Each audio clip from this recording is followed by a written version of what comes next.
don't have his cell phone number. John.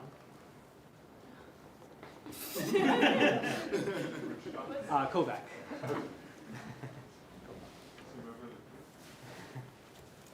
He's coming up the walkway right now. Okay. Thank you for the advance thought. We need to put an AirTag on that. He is textable.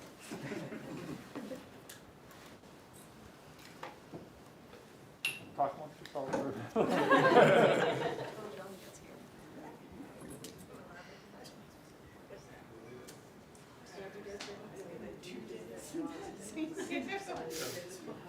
So much is happening.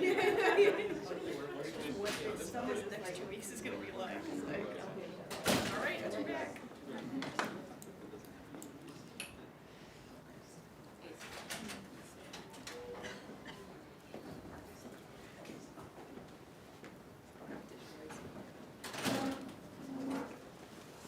Okay. Are we okay up there? Okay. Sounds great. All right, well, it's great to see everybody here. This is a wonderful time of year to be celebrating all of the PhD defenses, both the ones earlier this week and the ones to come later this week, and all through this next couple of weeks. So today, I'm very happy to be introducing Tanveer to you. So Tanveer has been working with my group since he arrived from the University of Rochester, and it's been a real joy to have you in the group. As many of you know, Tanveer is just somebody who is eager for everything and is just ready to try lots of different things. It's been just a remarkable aspect of him. He's gotten involved with lots of aspects of DESI, as you'll be hearing about, but he does lots of other aspects of outreach, and he was one, I think my first student actually has taken a bunch of language courses while he's been here, trying to learn other languages, just as something extra to do because we don't have enough. So as I say, just Tanveer is somebody who just is ready to persevere through lots of uncertainties, and that's been a really great aspect of your time here. And assuming a good outcome today, he'll be heading to the University of Toronto next year, where we're all looking forward to his ongoing exploits. But today he'll be telling us about precision cosmology with Emission-Line Galaxies. So welcome to Tanveer.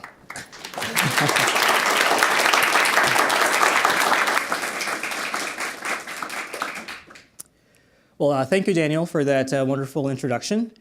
So I think all of you know me, so thank you so much for coming to my defense.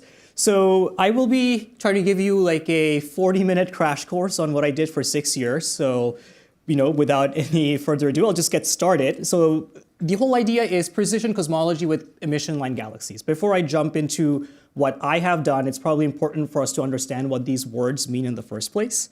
So, when we talk about the word cosmology, I think, it's one of the, in my opinion, oldest science or oldest philosophical ideas, because it relates to the question of the origin of the universe, the evolution of the universe, and the ultimate fate. And these are the big questions, right? Like where we came from has, but people from all across cultures, whether it be, in Europe, whether it be in Tibet, whether it be in Aztec, culture. Like in every culture, this question about understanding where we come from and our place in the universe has been very profound. So as a physicist / astronomer, I like to address this question through physical cosmology. And here you see a beautiful picture rendered through Abacus Summit. And what you're seeing is an n-body simulation of large-scale structure. So this is basically showing you what the universe should look like if you zoom way, way, way like far out, if we could actually be able to see this. So my whole research work and all of like physical cosmologists, what we try to do is use this sort of like images and try to like use the statistics to understand our place in the universe. So in modern day, in 2023, sitting here, we really, when we talk about cosmology, we talk about success of ΛCDM. So let me first define to you what this jargon means. So lambda over here is referring to dark energy, which many of you may know is what we hypothesize to be the reason for the cosmic acceleration. And CDM refers to cold dark matter. So dark matter are the substances that only react with gravitational force, but they do not interact with the other three fundamental forces of nature. And the cold refers to the fact that they don't have relativistic speed, but they move slowly. So this whole paradigm of lambda CDM has given us this picture where we think that the universe is 68% dark energy, 26.8% dark matter, and everything that makes us, all visible galaxies, like all the trillion galaxies and planets, only make up 5%. And this was really done through a lot of very remarkable experiments. One of my favorite is the Planck plot, where each of these red dots you see are actually data points with error bars on them. And the blue curve you see is the theoretical model being fit. And I think you might disagree with me, but I think this is one of the most beautiful plots in all of science, which shows that the level of precision that cosmology as a science has been able to achieve. So for my research, really, I am interested in one particular parameter that defines some important properties of our universe, which in literature you might see it being called as either sigma 8, S8, or A sub S, but the idea is that they all refer to this same thing, which is that they measured the amount of clumpiness of the matter field, like in that big simulation picture that I showed you. Now, you might ask, okay, what is clumpiness? Like, what do you mean by that? So this is, I think, a nice simulation where you will see that when the universe was in its infancy, like starting from Big Bang, this actually started rather early. Let me see if I can jump over here. Right.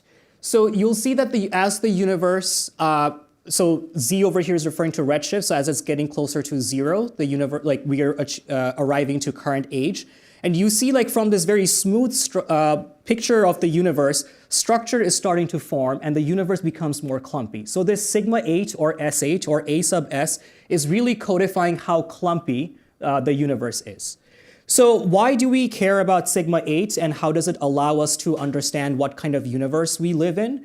It's because the amount of clumpiness directly tells you like what theoretical models best fit our explanation. So here are 4 different variations of cosmology where on the bottom left, it is like our current understanding of the universe, lambda CDM. But there are 3 other variations I'm showing, like beyond lambda CDM models. And you can see just by eye, like depending on the clumpiness, you can actually tell like what kind of universe we live in. So, okay, like that's all great. I showed you the Planck plot, right? Like with all those beautiful precisions. So you might say, okay, cosmology is done. Why did you work on this for 6 years? Like, what was the point? Are there surveys like DESI? So the answer is that as the precision has gotten better, so has we have started to see so-called tensions in cosmology. And I am particularly focused in sigma 8 or S8 and the tension that we see in the recent years from different data sets. So allow me to explain what's going on over here. So Planck, like that beautiful plot I showed you, tells us that this like S8 parameter is somewhere over here with this black dot. And when our surveys improved and we were able to actually measure sigma 8 with low redshift probes, in other words, like recent universe probes, we started to see that the amount of clumpiness that was measured by these other experiments was actually statistically lower. So there was always this 2 to 3 sigma tension. And that started to raise a question, is this, essentially just by chance, or are we seeing something else? And to further, kind of like hammer the point as to why we care about such small error bars, because you might still be like, okay, Tanveer, these are still very close. Like, why do I care about this? This, I think, is a plot. It is not directly related to sigma 8, but I think it really encapsulates why precision cosmology is very important. So this is a plot from DESI's final design report, where the thing to keep in mind is that look like how good the fits are of different variations of cosmology. If you zoom in all the way over here, depending on what universe you think we live in, the error bar has to be like that tiny, because like if your error bar is a little bit bigger, then you might actually confuse yourself with some other models of cosmology. So that's really why precision is the key in being able to do cosmology in 21st century.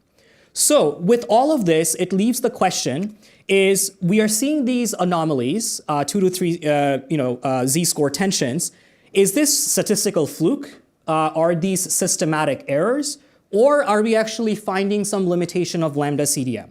Now, I argue that it is most likely not statistical fluke because if you have a 3 sigma tension, you should not be seeing this repeatedly from one, if you keep doing experiments, it should not be popping up that many times. So it leaves us with 2 explanations. One, it could be that it is systematic error. In other words, this means that when we do our modeling, we are not doing our modeling properly, and some part of that modeling is mimicking itself as a cosmological signal.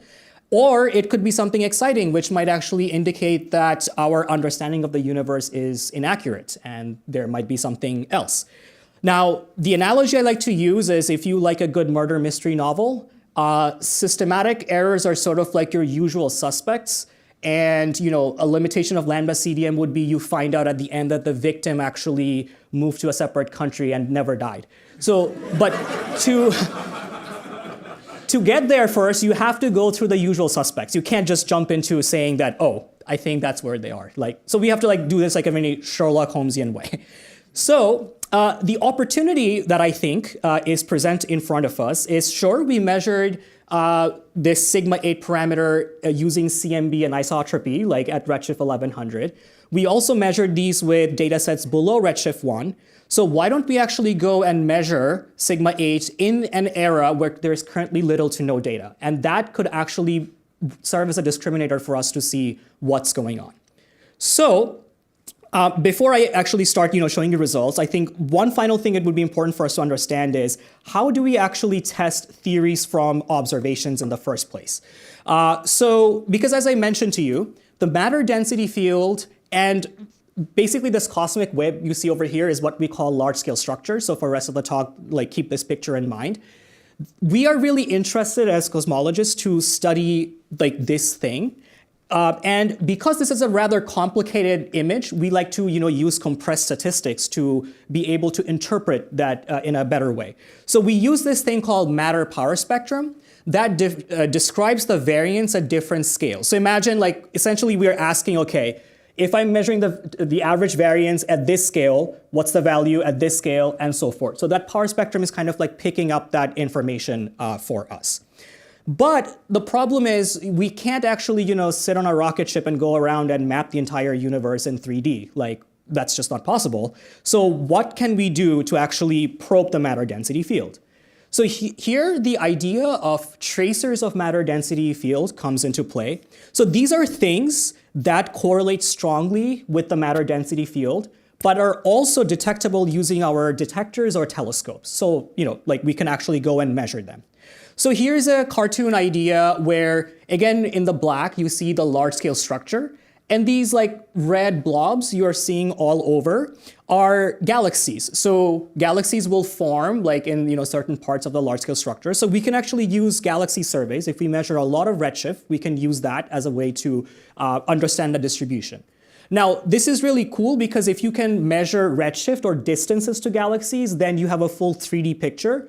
But as this picture shows, they're very biased tracers of mass because it's not sampling this entire space efficiently, but there's a very characteristic sampling. So this raises the question, okay, you do a lot of galaxy surveys, but how do I actually get the matter power spectrum out of it? So leave that question in your mind for 2 minutes. We will come to the answer real quickly. I will introduce one more tracer before I give you the answer, which is this idea of lensing. So the way lensing works is, imagine you have this background object, could be a galaxy, anything that emits photon, and you have a massive structure with a lot of gravitational potential in between that object and you. Now, general relativity says that if you have a lot of gravitational potential, then the path of photon will bend, and this effect is called lensing. And this amount of the light bending is directly proportional to the amount of mass you have. So this is actually a very, this becomes an unbiased tracer of mass itself. And you have actually seen lensing in this, if you have seen the JWST press release, these pictures, all of these beautiful arcs you see are actually showing you strong lensing. And I think this is a beautiful picture that really showcases the power of this. However, in most of the universe, like you don't actually see a lot of strong lensing. What you see are so-called weak lensing, where the shifts in these, the shapes are very subtle. So we are, like using statistics to pick up that information. So one such way we can do this is with the cosmic microwave background lensing, which refers to the first photons that were able to escape from the surface of flash scattering. And on its way from the very beginning of the universe to us, it has picked up all the fluctuations of matter. So in other words, it's a 2D projection of all matter between us and the very edge of the universe itself. So it is an unbiased tracer of mass, but the problem is the information is now squashed along the line of sight. So we don't actually know at particular redshifts how much matter is there.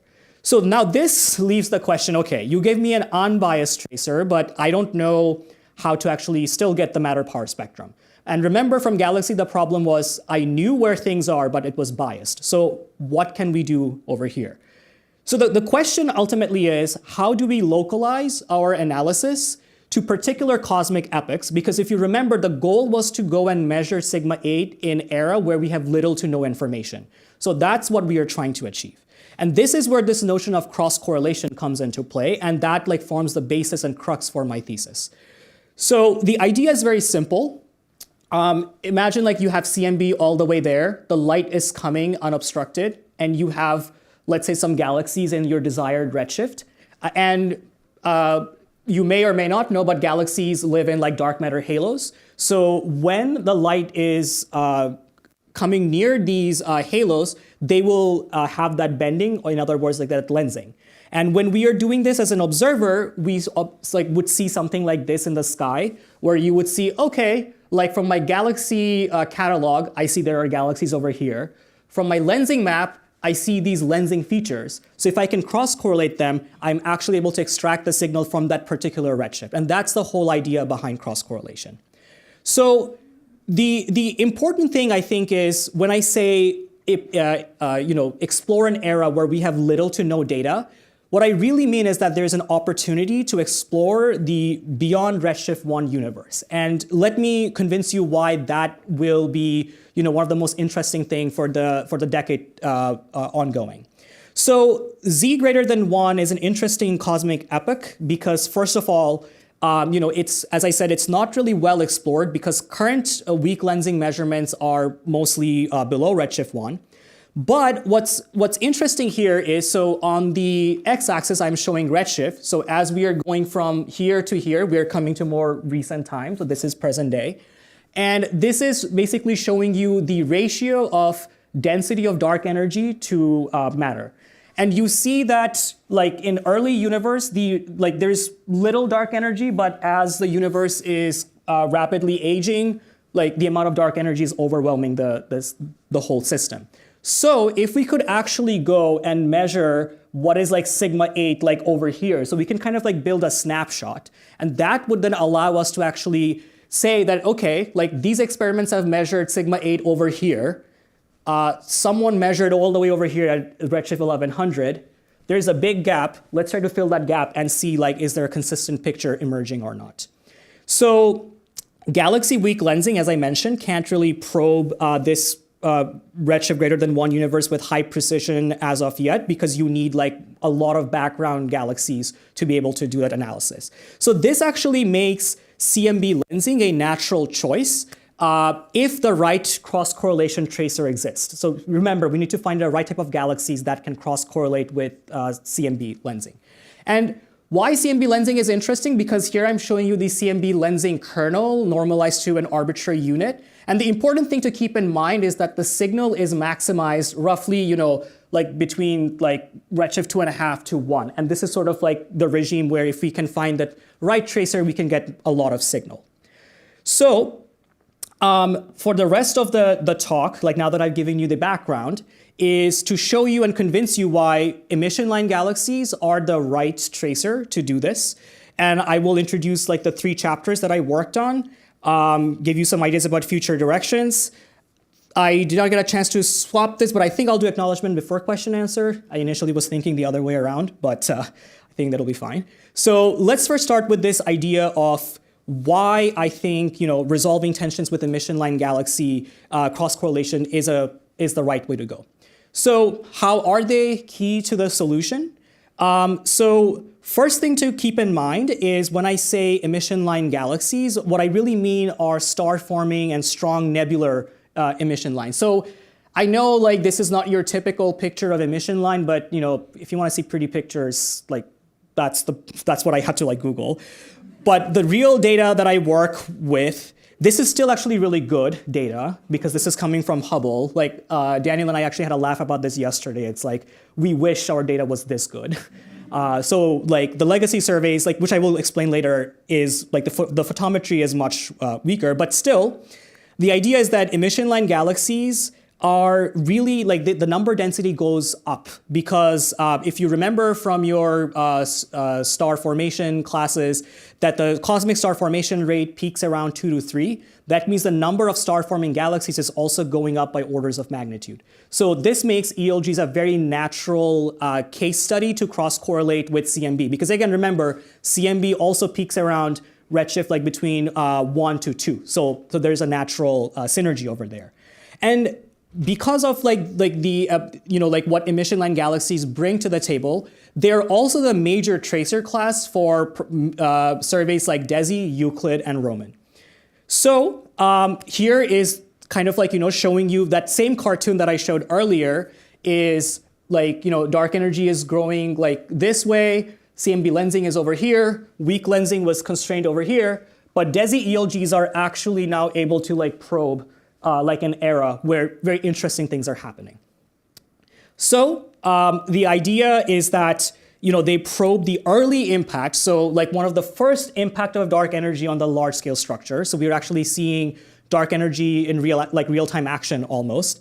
And also compared to being able to probe the universe around redshift 1, if you can go all the way up to redshift 6, you're also probing a much larger volume. So you're looking at much larger coverage of the whole universe. So the emission-line galaxies, I hope that by now I've convinced you they're good tracer classes. So now how do we actually find them? Or what surveys or categories are useful for my thesis? So for this, I am actually using 2 different surveys. On the right, I'm showing the Dark Energy Spectroscopic Instrument. I'm pretty sure I have already probably made a lot of your ears bleed by saying how DESI is the best thing in the world and it's gonna change the world. And this is sort of showing you the footprint. And the idea is that DESI uses a photometric catalog called Legacy Surveys, which also covers the same area. And the combination of these 2 surveys allow me to do my science. And here's yours truly, when I went for observing with the actual DESI spectrograph, although things were breaking that night, but I was still very happy, to be there. So the idea is I actually will be using 3 different catalogs. So I have DESI, the largest spectroscopic survey ever. Already with our year 1 data, we have surpassed SDSS, which I think is a fantastic thing. We will have 20 million ELG spectra by the end of year 5, and it has a 0.34 coverage of the full sky. Legacy surveys, on the other hand, is the photometric catalog for DESI in GRZ band. It also has W1 and W2, but for my analysis, I only use these 3 optical bands. 40 million ELGs, 0.44 of the full sky. And for CMB lensing, I have used Planck CMB lensing, which has a 10 arc-minute resolution and 0.67 of the full sky.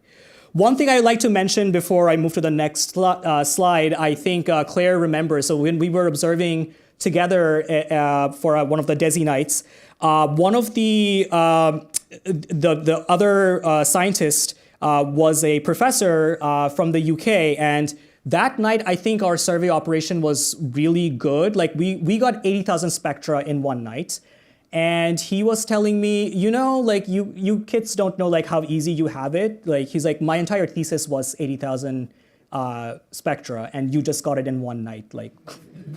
Yeah, so just to give you an idea, like in a span of like a decade, like the number of data sets, how much the data set has improved. So how did my thesis go? So this is the entire analysis pipeline. I'm not going to try to explain all of this to you because it's going to take me way more than an hour. But the idea is to really showcase to you that a lot of moving pieces had to be solved in order for me to go and actually measure sigma 8. And I had a lot of really amazing collaborators and contributors who helped me fill every single box over here to bring this project to completion. So with all of that in mind, I will try to answer 3 research questions by the end of this talk. The first being that, okay, how do you select ELGs in the first place for DESI? Because if you want to do redshift measurement, if you want to use 3D information, you need the redshift. But we need to actually create that catalog in the first place. So how do we achieve that?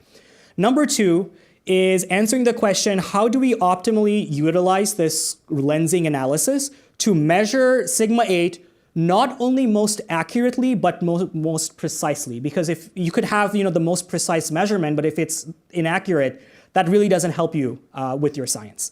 And finally, I will try to answer the question that what does this cross-correlation actually tell us about the universe that we live in? So let me start off with the first one, and this was the basis of my first chapter. And I want to acknowledge all the wonderful collaborators I had in this project: Jay Lee, Daniel, Etienne Burton, John Mustakas, Anand Raichur, and Christophe Yesh. So if going back to my analysis pipeline, this first objective was really about how do we select DESI ELG so we can get redshift measurement. So that's the part of the analysis pipeline I will try to answer. So let's start with a very simple diagram. Remember that I said legacy surveys has 3 different optical bands, G, R, Z. So what you can do is you can measure color, right? So you can take G minus R, R minus Z. We can make this plot. And let's imagine that there are 2 types of galaxies in the universe, bad galaxies and good galaxies. And good galaxies are the ones that DESI can observe and give me redshift. So here are all the good galaxies and here are all the bad galaxies. The whole idea of my first chapter, if I have to summarize in one line, is how do you draw the best decision boundary in this plane such that you can separate these 2 classes and you can have a very pure sample that you can then go and observe. Now, this is the cartoon picture. This was the actual analysis picture, so I didn't want to overwhelm you first with all of this. But the whole idea is these 3 lines you see refer to, after a lot of analysis with the Deep 2 survey, that DESI initially decided that if we use these 3 linear cuts, that could define the goods from the bad. And without, again, overwhelming you too much about what's going on here, things to keep in mind. We don't want to go too much to the left because DESI uses the O2 doublet to measure spectra, and if you can't observe O2 line, then there's no redshift. So we don't want those things to come into our analysis. We don't want that line to go too high up because that's either too low redshift or stars that are contaminating our analysis. If you go over here, DESI's line flux limit is 8 times 10 to the negative 17 erg centimeter angstrom, the units, just, yeah. But basically that's the number, and if we go below that, even if you have a O2 doublet in your detector, you won't be able to get its redshift. So we want to figure out where the just right is and make our sample from there. So for this, in DESI, beyond that linear 3 cuts that I showed you, there were other works done. And some other collaborators proposed ideas such as using maybe random forest, which is a supervised machine learning model, or using number density modeling, which is a Gaussian mixture model. And the idea really over here is I take the photometric catalog, legacy surveys, I pass it through one of these 3 target selection algorithms, and it will spit out a list of spectroscopic targets. So let's say if I give you 100 galaxies, let's say the number density modeling will say out of these, maybe row 1 to 80, I think fit that just right box. So those are the ones you should be observing with DESI, forget the other 20. Now, this was actually all done back in 2017, 2018, in the pre-DESI era. And this is a major, $60 million DOE project. So you want to get your science right. You want to make sure your samples are pure, you can actually deliver the signs that you have promised. So in order to do this, we did a pilot study with the MMT BinoSpec, which has a very similar resolution as DESI, where we use the same parent photometric catalog, passed it through these pipeline, and we got a different list of targets. And we went and measured like spectra, like spectroscopic redshift of each of these. And the idea was to be able to say which of these algorithms are yielding the maximum redshift efficiency, and are we meeting our science goals. So in this plot, again, it's that G minus R versus R minus Z. Pardon me for, I guess, forgetting to write R minus Z in the x-axis, but I think by now you're familiar with this plot. So what's going on over here is I have the linear model, I have the Gaussian mixture model, and I have the random forest model. And the orange dots over here are showing all the galaxies for which I was able to get a successful redshift. The blue are showing that where I could not get successful redshift. So what you're seeing over here is inside this simple linear model that was defined, things are like pretty even, like split across like all three things. But what's interesting is that initially we thought like this was the limit for DESI, but this analysis told us, oh look, but if you actually push this line up a little bit more, there are a lot more galaxies over here for which you can still get redshift. So why lose out on, because we want to make the most dense sample possible. And that's exactly what happened, is that through all this analysis, we've decided to stick with FDR, or the linear model, because it's highly interpretable, even though NDM, the efficiencies were close. But we want to understand what's going on, and that's what led to this resolution. We recommended to push that line that I just showed to actually increase the number of successful redshifts in DESI. And DESI survey validation agreed with the assessment that we made in this paper.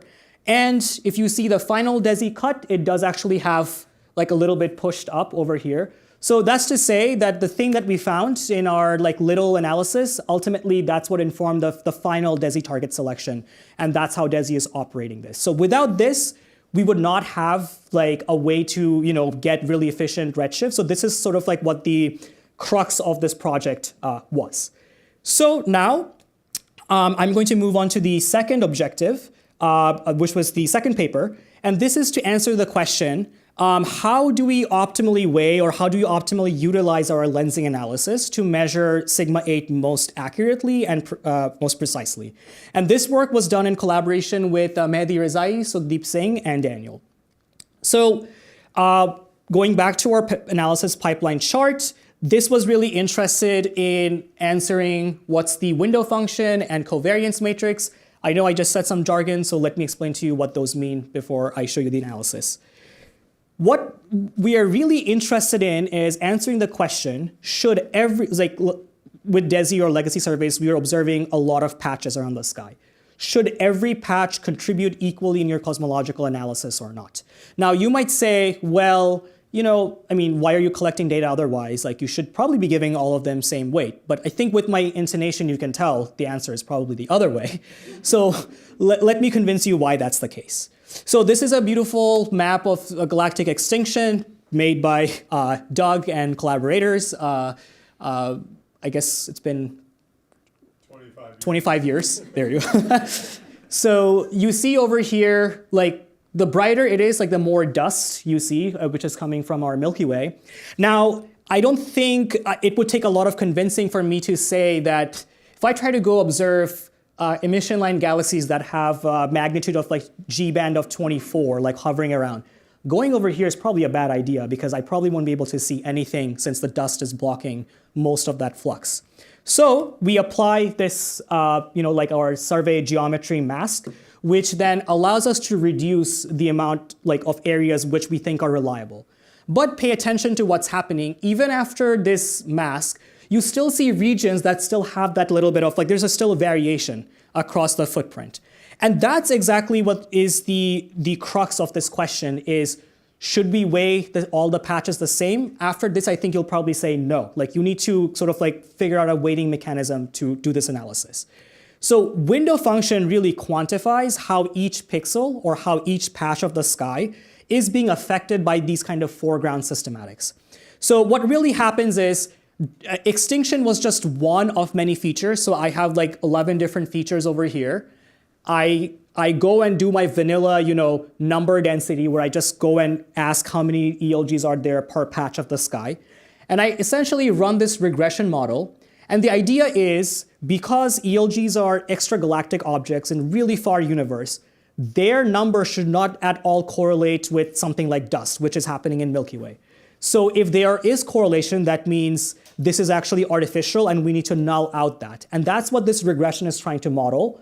And that's what we will be using. So this is not like, something that's new, that this has been done and studied in the literature for a while. So this regression, as any regression problem, will give you the best fit value. But the problem is it doesn't give you any uncertainty. You only get just a bunch of numbers. Here what I'm showing is my version of if you zoomed into imagine we zoomed into our analysis and we have a 3x3 pixel. And let's say this is what the numbers come out to be like for how much weight each pixel should receive. So the question I pose is, do we actually care about the uncertainties? And is the way of measuring this unbiased? Or do we actually have to worry about biases coming into our regression model? Again, I think with my intonation, you can tell the answer is yes. Let me show you exactly how. Because whenever you measure the best fit values, they also come with some uncertainty. And I will show you that this will play a role. So the way I try to go about this is I used a simulation-based correction method where I implemented 1,000 Gaussian simulations with the same cosmology. So I don't want to vary anything else. I only want to understand how varying the window function affects my analysis. So I only take the same cosmology and I'm varying the window function to understand its overall effects. Now, the punchline to this is this plot. Remember clumpiness, that's what I'm interested in. Don't worry about galaxy linear bias. If that works, makes sense to you, I think this plot might be a little bit more interesting, but if not, don't worry, because this is the parameter that we are mostly interested in, S8. The thing to keep in mind is with this dashed line, I'm showing what the fixed cosmology was, like when I made all these simulations. This is what you get if you are not correcting for any additive bias. In other words, our regressor is actually a biased estimator. So if you don't correct it, it's measuring actually a little bit low sigma. And if you remember, Planck compared to weak lensing analysis is lower than Planck. So we actually just, is with this example, I'm able to show you that, okay, it's not probably going to explain all of it, but there is a source of systematic uncertainty that was not modeled in previous analysis. We show that using our simulation-based correction, you can actually then fix this problem and recover the correct cosmology. And we show that this effect is about 2%. Again, you might say 2% doesn't sound like a lot, but remember the precision cosmology bars we were talking about. And DESI will be pushing sigma 8 to below 1%. So if your goal is below 1%, 2% is a lot. And you want to actually be able to account for that. We also found that the error bar actually increases slightly compared to what your optimistic model would be like. So the conclusions from this project was we actually found a new source of systematic uncertainty that was not modeled before. We also found that compared to some baseline model, the error actually increases by 5%. So you might be saying, I have a lot of sigma tension, but actually if your error bar is increasing, that tension gets reduced. And what we say is that every future cosmological analysis, because they're going for percent level precision, needs to take this into account because this is more than 1% effect. Okay, so with all of this, now the question is, what did you finally get and what does it say us about our universe? I will need 2 more minutes before I give you the answer, or my answer to this, is we need to still figure out redshift distribution. So DESI ELGs, with my first project, I was only able to make the catalog, but what am I actually getting out of it? Does my 3D distribution or does my redshift distribution actually match the CMB lensing kernel? Am I actually optimizing my signal properly or not? So for this, what we did was something slightly different for our analysis.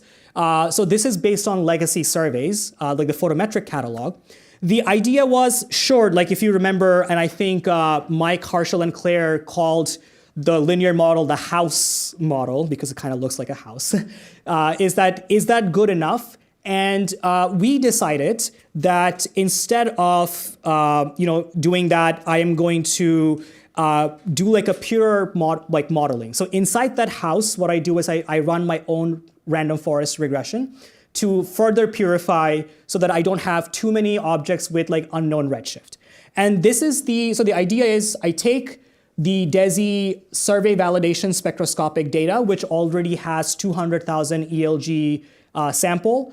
So the survey validation already makes this the largest ELG spectroscopic sample to date. EBOS was around 50 or 60,000. So lots of like fun data to play with. And my goal is to get photometric redshift, so I use this random forest classifier.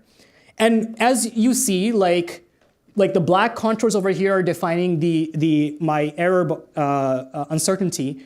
What you will see later that this photometric redshift will actually become the biggest source of uncertainty in my entire analysis. And I just realized one thing I forgot to do, which is acknowledge my collaborators over here. So I'll do that real quick, which is Sugdeep, Mehdi Rezai, Daniel, and Boriana Hajiska. Like all of them were incredible in like making sure that this project comes to a completion. So jumping back, now I guess is the final moment is to be able to answer how do our ELG cross-Planck CMB lensing compare to other experiments. So I take my Planck CMB lensing map, I cross-correlated it with legacy surveys, and this is like my measurement of the Galaxy auto power spectrum, Galaxy CMB lensing cross power spectrum, and this is showing you like the relative error. Like you can tell like by eye, I think it's a pretty good fit, although I'm pretty sure my committee probably will have some more questions about this. But I think, like for a lot of efforts and like things we tried to control, this was, I think, like a pretty good result. Like the most important thing being that none of these data points are deviating more than 3 sigma away from like the best fit model. So with these power spectra in hand, we can now go and actually infer sigma 8. And we can also infer the total matter density in the universe, which includes both dark matter and visible matter. So that's what these two axes are showing.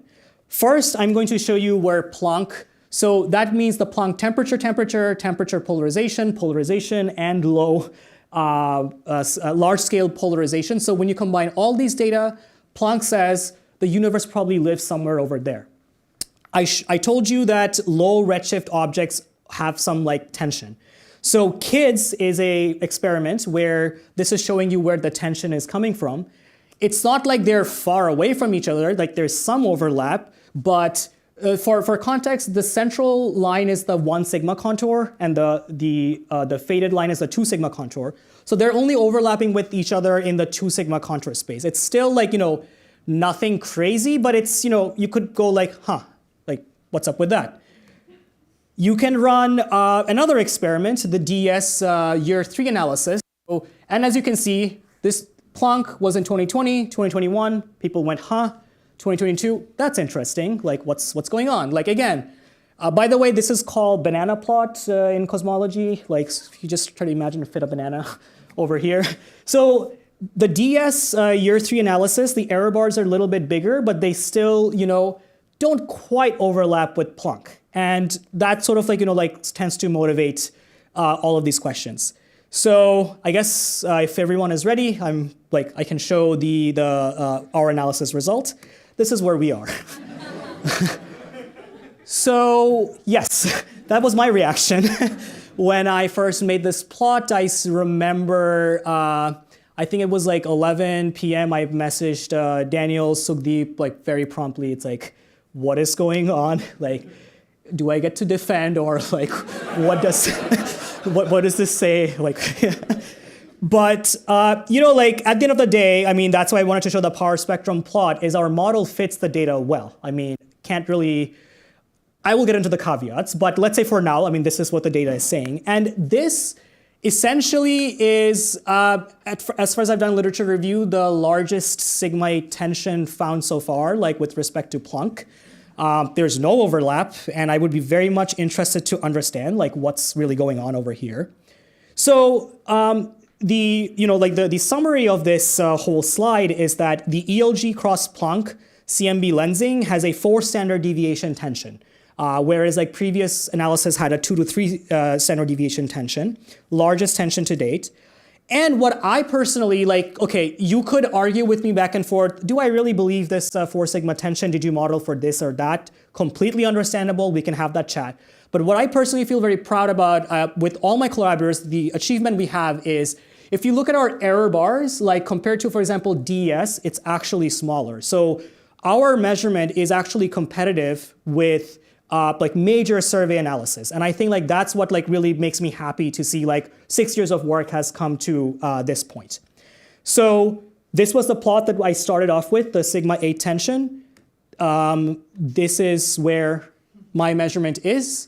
And like, that's what, we are left with. So the conclusion from this chapter was that because the error bars of photometric redshift I showed you was really large, they're still the dominant source of noise. So that means this really tight measurement I made is still affected by a lot of these like uncertainties and systematics that we need to be able to account for better modeling. Measured, sigma 8 to be 4 standard deviation away from Planck, and the precision is very competitive with major cosmological surveys. So this leads us to the question, where do we go from here? What the future holds for us? I will leave you with some possible explanations. Again, I think it's important to start with the usual suspects before going for the crazy ideas.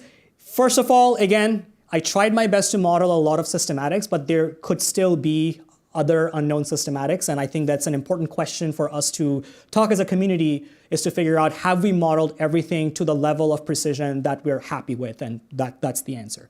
So I think photometric redshifts, I did not really get into this a whole lot, but this is something that we are thinking about, is how ELGs are related to their host dark matter halo, that it could be a possible source of systematic. And remember that the simulation I used to do these kind of modeling was a simple Gaussian simulation. But if you use a more accurate simulation like n-body codes like Abacus Summit, you could have like higher order noise coming in that I have not modeled. So do those actually play a significant role or not? Those questions need to be explored. Now, let's say we live in this fantastical universe where even after all of this tension persists. What could be the exciting answers to this?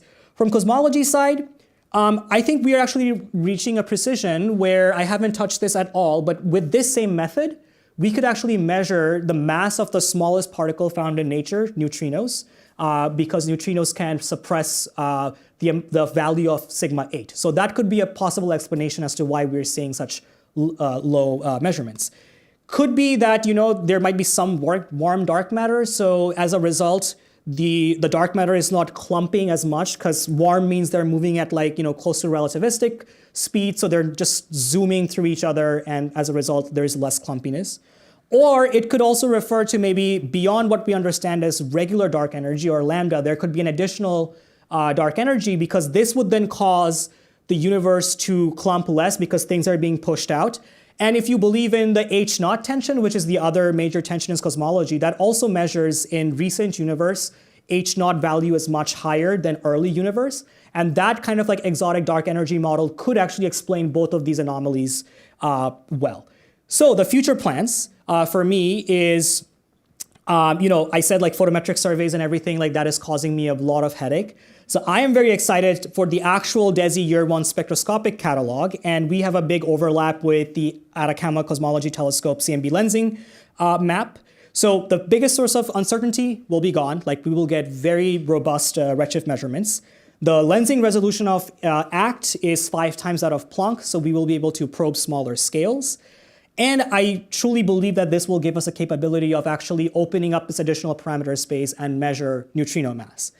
And with spectroscopic analysis, we should be able to actually do a tomographic analysis where we make precise slice in redshift and actually ask, okay, between redshift 1.3 and 1.6, what is sigma 8? Between 1.3 and 1, what's sigma 8? And actually see like whether we can fit one model or if we require more than one component to explain this. So I thought, like the summary for 6 years is probably this, which is cross-correlation of DESI emission-line galaxies with Planck has provided one of the most puzzling measurements of sigma 8. And with that, I will jump into like acknowledgments because, I am going to like steal one line I remember from Harshul's defense, which was he said that, it takes a village to, like raise a person. And I think probably like for PhD, like it's more like true than anything. Like it took like all of your support for me to be here today and give this talk. So I first of all want to acknowledge my committee. I especially want to acknowledge Daniel for his unconditional support through all this 6 years. Like you have been an amazing mentor, and I really appreciate like having you and learning from you. And I also for like the younger grad students, like these are all fantastic people, and the plus point is one of the members will also sometimes take you on 50-mile bike ride from Central to Walden Pond, and you'll feel very fit. So if you're trying to sign up for intense biking, I think Doug is a really good person to also get some good biking mentorship from. So I would also like to thank like all the members of the Eisenstein group. Like it's been a pleasure working with all of you and learning so much from like all of you, like different sciences and fantastic work that you do. The entire DESI collaboration, this is like a small snippet of our collaboration. I think whenever I ask people, some people in DESI tell me there are 500 of us. Some people say there are 1,000 of us. That's a bigger error bar than like my measurement anyway, but take it as you will.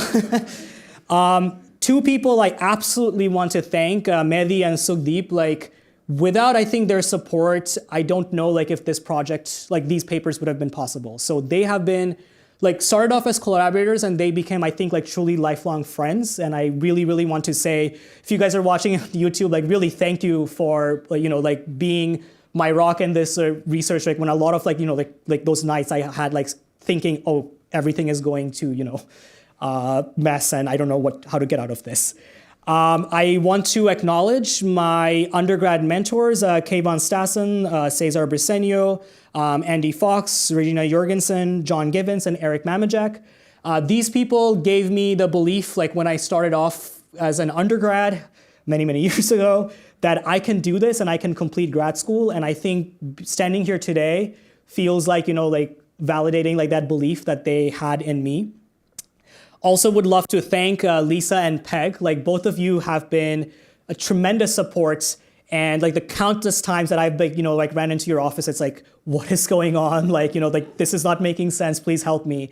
And I truly appreciate like the support that you not only have given me, but the entire grad student population at large. I would like to acknowledge my mentors, David Jones, Sonak Bose, and Nia Imara. They have been instrumental in giving me like career advice, and especially like with the whole postdoc application cycle. I really would like to thank you for that. I would also like to acknowledge Kevin Kiovangsa and Dr.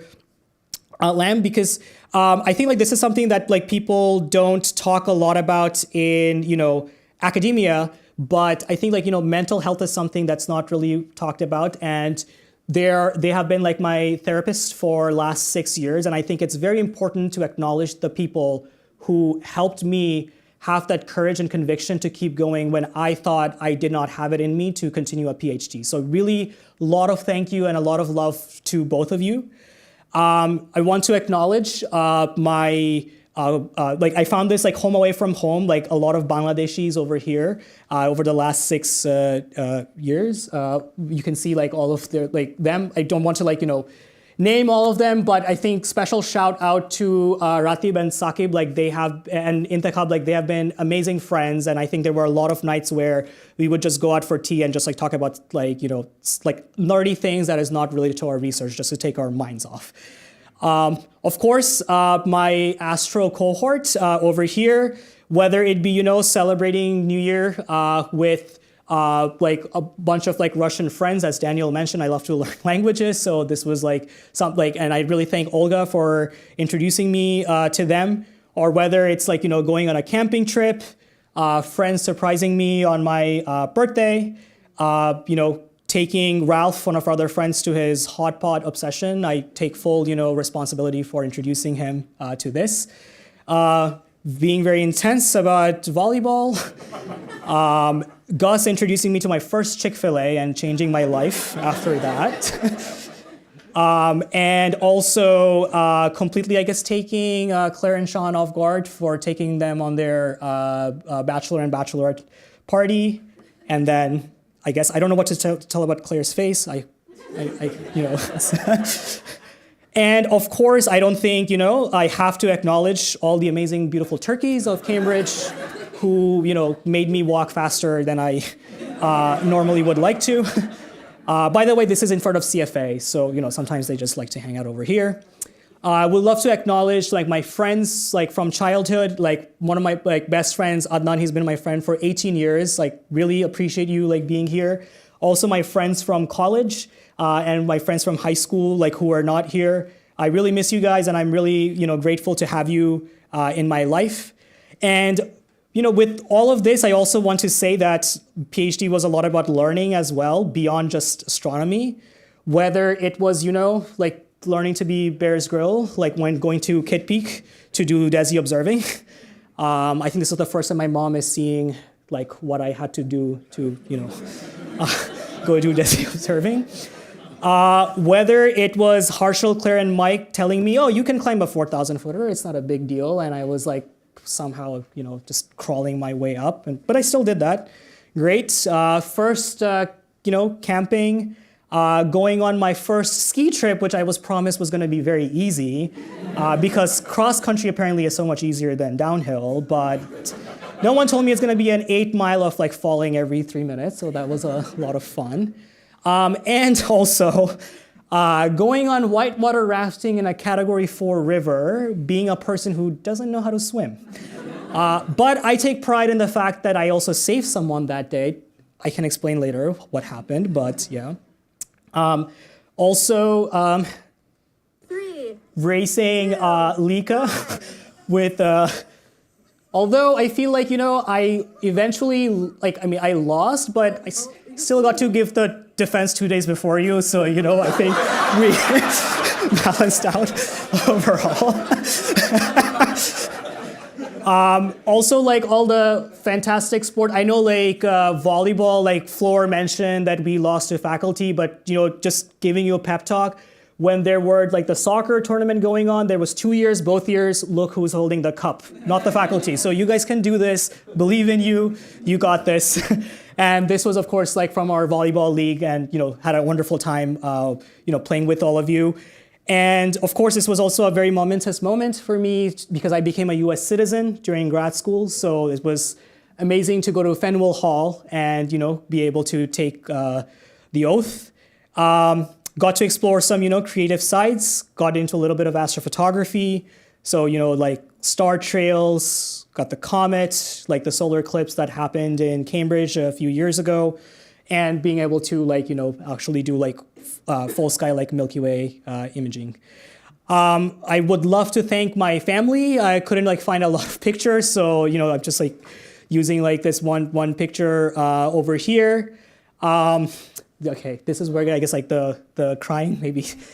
So this is my grandma, and I remember when I was a kid, she would be the person who would buy me all these newspapers where they would be stories about astronauts and astronomers. She's not here with us today, but I hope that I made her proud by being able to give this talk. And finally, I want to thank my parents. It just, I think, takes a lot of conviction and guts to leave your family, to leave your country, to leave your job because your son said he wants to be an astronomer, to move and start life over here. You guys gave up your dream so I can live mine. So I thank you for that from the bottom of my heart. And I love all of you. So, okay. So with that, that's the, I guess, end of my acknowledgments, and happy to take any questions. Yeah.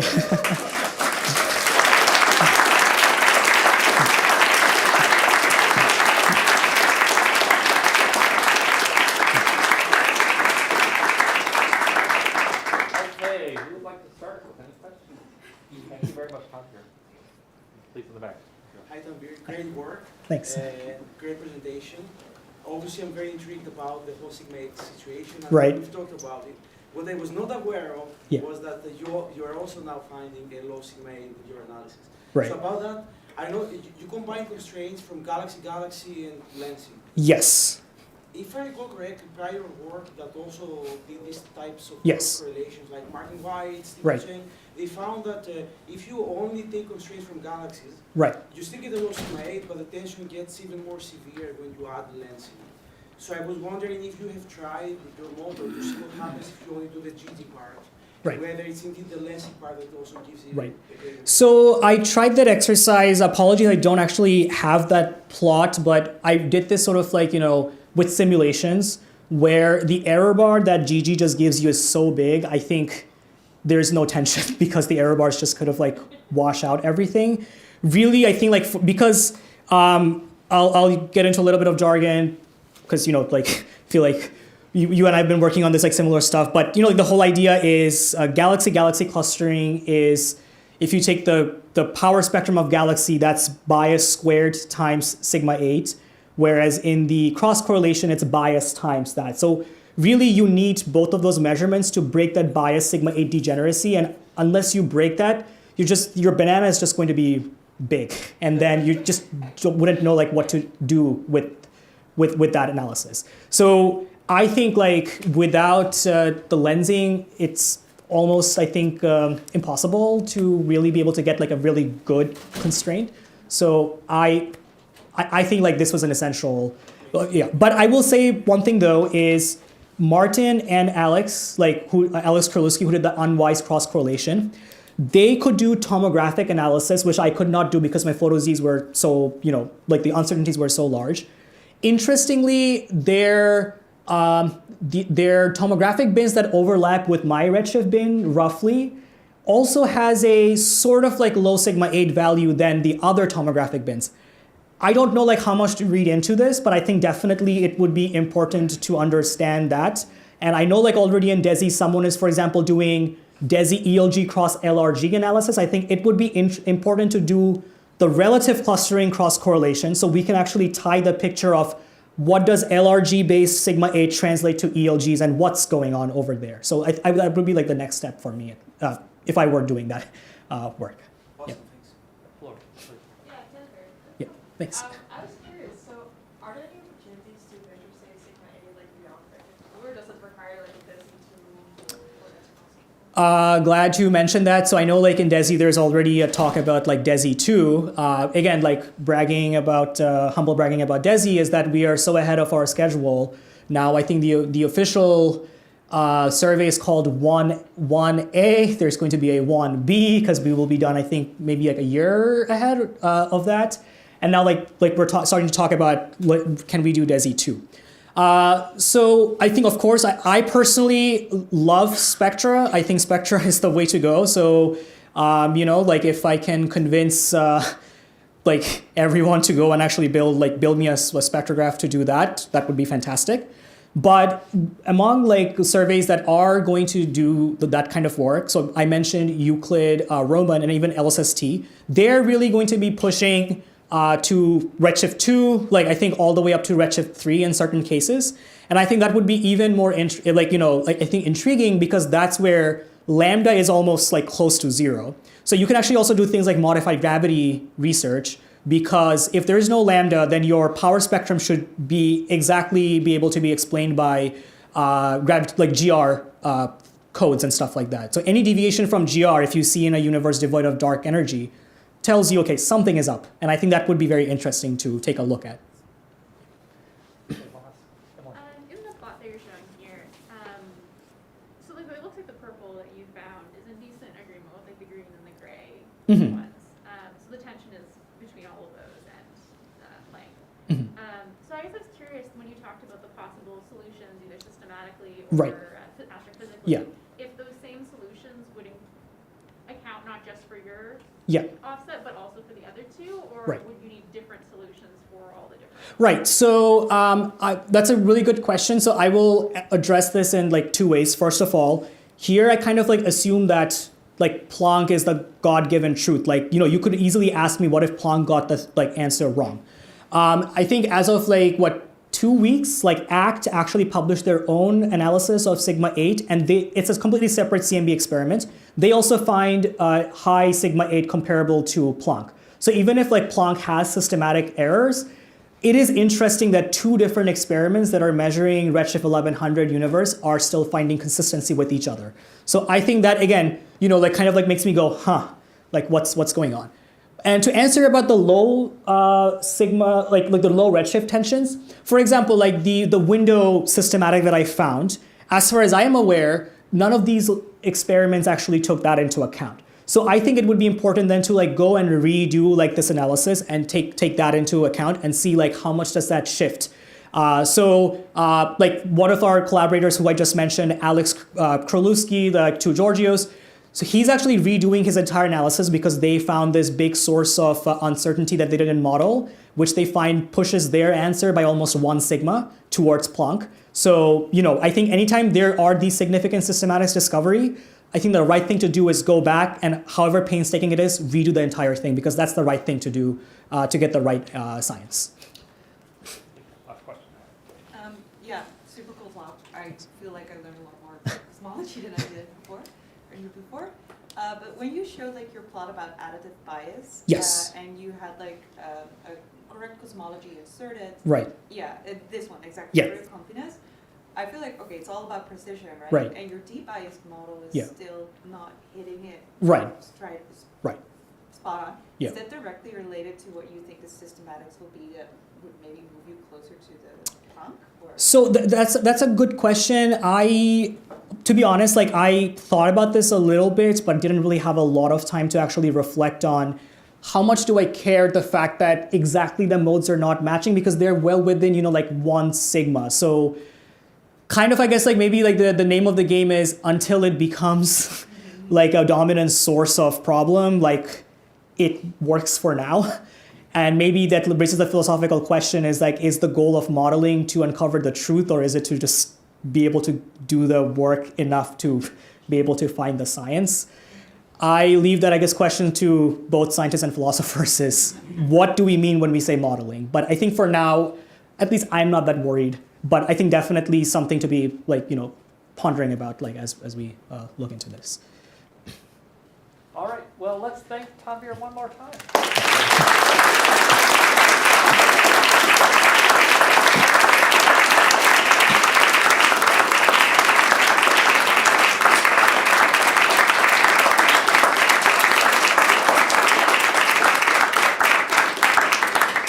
Okay, thank you all so much for coming, and as you know, we have a private defense after this, and expect an email announcement mid-afternoon.